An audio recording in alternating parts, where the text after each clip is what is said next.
Hello friends, welcome to my YouTube channel. Friends, ये है हमारा राजनीतिक सिद्धांत का चैप्टर नंबर 1 क्लास 11th का।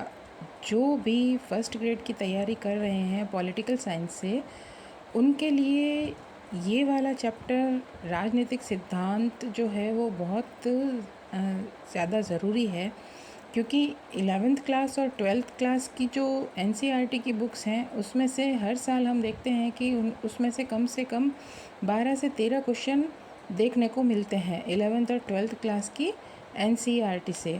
तो यहाँ मैं लेकर आई हूँ राजनीतिक सिद्धांत चैप्टर 1, जिसके अंदर है कि हम फ्रेंड्स यहाँ कोई फालतू की बात नहीं करेंगे, सीधा अपने टॉपिक पे ध्यान देंगे, क्योंकि फ़र्स्ट ग्रेड की वैकेंसी आ चुकी है और एग्ज़ाम का कोई भरोसा नहीं है कब हो जाए। इसलिए हम यहाँ पर सीधी अपनी पढ़ाई करेंगे। गांधी जी ने कहा है कि राजनीति ने हमें सांप की कुंडली की तरह जकड़ रखा है और इससे जूझने के सिवाय कोई अन्य रास्ता नहीं है। दोस्तों, ये जो कोटेशन है ना, ये हर एग्ज़ाम में, मतलब फर्स्ट ग्रेड के पॉलिटी के एग्ज़ाम में ये कोटेशन बहुत बार देखा गया है और ये इसी बुक के चैप्टर में दिया हुआ है। राजनीतिक संगठन और सामूहिक निर्णय के किसी भी ढांचे के बगैर कोई भी समाज जिंदा नहीं रह सकता है।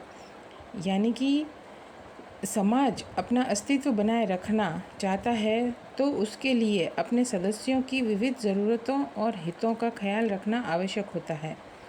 सरकार जो भी करती है वह प्रासंगिक होता है। यानी कि सरकार क्या करती है कि हमारी आर्थिक नीति, विदेश नीति और शिक्षा नीति को निर्धारित करती है। अगर सत्तारूढ़ सरकार जातीय और सांप्रदायिक सरकार को हवा देती है तो बाज़ार और स्कूल क्या हो जाते हैं? बंद हो जाते हैं। राजनीति का जन्म इस तथ्य से होता है कि हमारे समाज के लिए क्या उचित है, क्या वांछनीय है और क्या नहीं।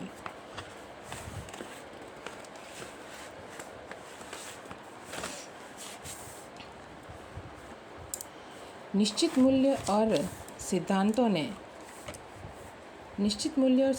ने जनता को प्रोत्साहित किया है और नीतियों को निर्देशित किया है। आधुनिक काल में सबसे पहले रूसो ने सिद्ध किया था कि स्वतंत्रता मानव मात्र का मौलिक अधिकार है। ठीक है फ्रेंड्स, कार्ल मार्क्स कहता है कि समानता भी उतनी ही निर्णायक होती है जितनी कि स्वतंत्रता।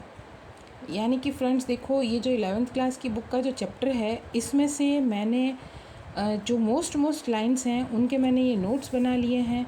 आप चाहो तो इनको राइट डाउन कर सकते हो, ताकि लिखने से क्या होता है ना कि फ्रेंड्स हमको जल्दी याद हो जाता है। तो इसलिए मैंने यहाँ पर ये मेरे जो लिखे हुए हैं नोट्स, उनको मैं आपके साथ शेयर कर रही हूँ कि मतलब जो खास था उसको मैंने ले लिया है।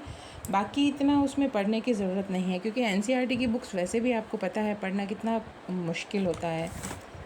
तो कार्ल मार्क्स ने लिखा है कि समानता भी उतनी ही निर्णायक होती है जितनी कि स्वतंत्रता। गांधी जी की किताब है हिंद स्वराज, उसमें लिखा है कि वास्तविक स्वतंत्रता या स्वराज के अर्थ की विवेचना गांधी जी ने अपनी बुक हिंद स्वराज में वास्तविक स्वतंत्रता या स्वराज के अर्थ की विवेचना की है। अंबेडकर ने भी अनुसूचित जातियों को अल्पसंख्यक माना है। उनका कहना है कि अनुसूचित जातियों को अल्पसंख्यक माना जाना चाहिए और उनको विशेष संरक्षण मिलना चाहिए। इन विचारों ने संविधान की प्रस्तावना में स्वतंत्रता और समानता को प्रतिष्ठित किया है। आपको पता है कि हमारे जो संविधान की प्रस्तावना है उसमें स्वतंत्रता और समानता को सम्मिलित किया है। गांधी के सिद्धांतों को नीति निर्देशक तत्वों में शामिल किया गया है। राजनीतिक सिद्धांत उन विचारों और नीतियों को व्यवस्थित रूप प्रदान करता है जिनसे हमारी सामाजिक जीवन, सरकार और संविधान ने आकार ग्रहण किया है। तो फ्रेंड्स, ये था हमारे 11th क्लास की चैप्टर नंबर 1, और ये है उसका फर्स्ट पार्ट। मैं इसका सेकंड पार्ट भी बहुत जल्दी डालूँगी। सो बाय बाय।